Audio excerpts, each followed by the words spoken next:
Providing quality education that meets 21st century standards is of top priority to the Lagos State Ministry of Education, led by the Deputy Governor, Dr. Idiat Adebule. Hence, to ensure best practices in our agencies and departments, a 3-day retreat on the review of the Lagos State education policy was organized with the theme, Expanding Access to Quality Education. In a welcome address, the Permanent Secretary of the Ministry of Education, Mrs. Adebumi Adekonye, highlighted the importance of the event. I have the pleasure to welcome you all to this retreat meant to review the Lagos State education policy to reflect the current developments in this sector, such that the projects, programs, and activities of the Ministry of Education and our agencies are seamlessly woven towards the realization of the education sector goals and the Lagos State government.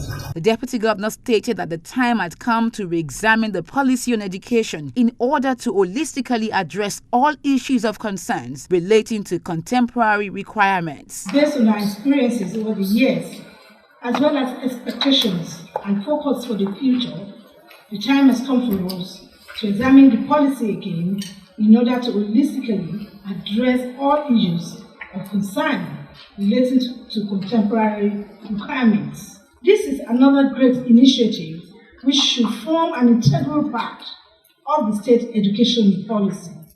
There are other fragment policies that are in operation today which should also be integrated in the state education policy.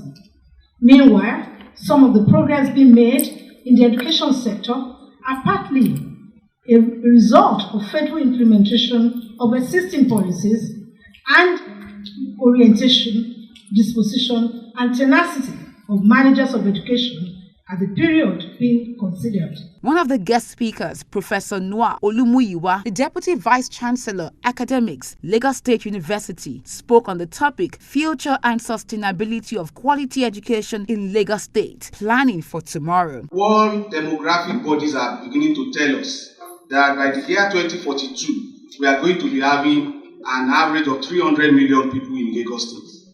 Yet, at the rate of 1/4, we have to provide for children who are coming into schools.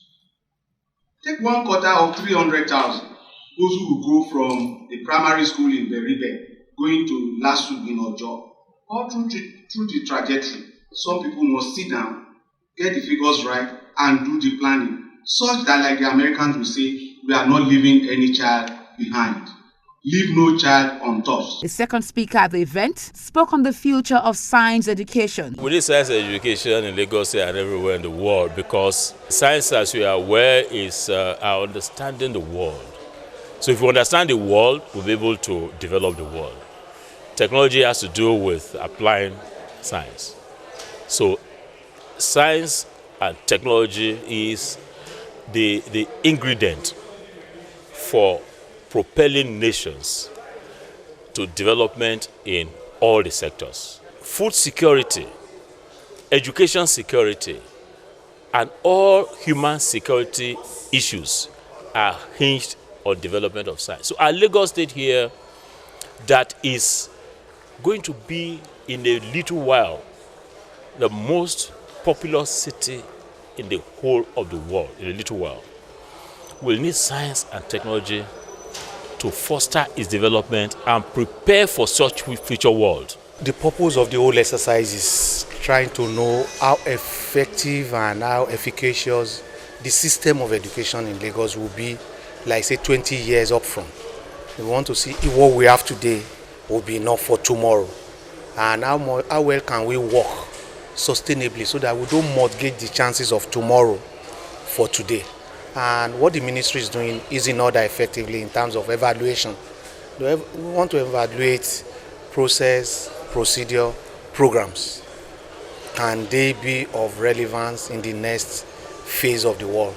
In the same vein, the Deputy Governor also met with owners of private schools. She informed school owners of the impending education policy review by the state government and enjoined them to prepare a position paper and submit to the Ministry of Education for consideration before the proposed stakeholders meeting scheduled to hold very soon. The Lagos State government is reviewing the state policy on education. The last time that was done was 1988. And we cannot continue like that. Emerging issues are evolving in education. And as stakeholders, it is important for us to take this new thing into the curriculum, into the policy, and see how best our children can benefit from it. What are those things that you want us to look into as regulators? That is the next stage, and you will be invited in due course for us. But even in interim, you can have a position paper from your organization as to what you want us to look into. Education is a bedrock for development, and with a review of the Lagos State policy on education, it is expected that issues that could hamper performance of stakeholders in the sector would be duly considered and resolved. With this, education in Lagos State will continually attain enviable heights.